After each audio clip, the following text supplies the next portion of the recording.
He was sitting in the car, absent-mindedly listening to the radio, an oldie station.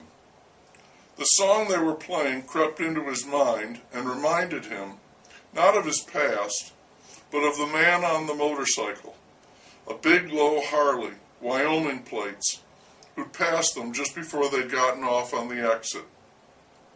The engine fairly purred as he went by, like the guy was sitting on a bomb and needed only to use a fraction of the power he could summon.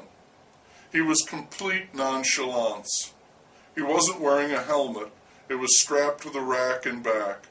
He had wavy brown hair, a mustache, and was wearing sunglasses, a leather jacket, Levi's, and brown boots. He'd glided past almost in slow motion. Sitting so relaxed, how was it? Like he was in a recliner, watching a game, waiting for someone to bring him a beer. And then in his wake came the two blondes in the white convertible, their hair whipping in the wind. Were they... His wife, having come out of the motel, was at the car door. "They have a room?" he asked, over the music as she got into the car. She nodded her head and pointed out the window. "We can park over there. We're in room 110. He knew people who preferred to be on the first floor or the second, but he couldn't remember which one or why they had a preference, but he knew they did. He thought it had something to do with safety. Maybe it was just carrying the bags. All the rooms were exactly the same to him. 110, fine. He sighed and started the car and drove to the spot. The music was still playing. "You know that song?" he asked. She shook her head. "I've heard it before, but I don't know the name." "Travelin' Man," he said. "Made a lot of stops all over the world. You know who's singing it?" Bobby Vinton," she said. He shook his head. Bobby somebody. "Ricky Nelson," he said. "Remember him?"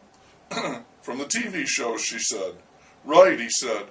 "He was the younger brother, always making smart remarks and getting away with it because he was so cute.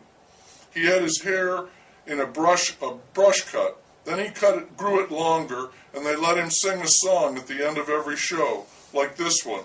He'd close his eyes, and girls all over America would practically die.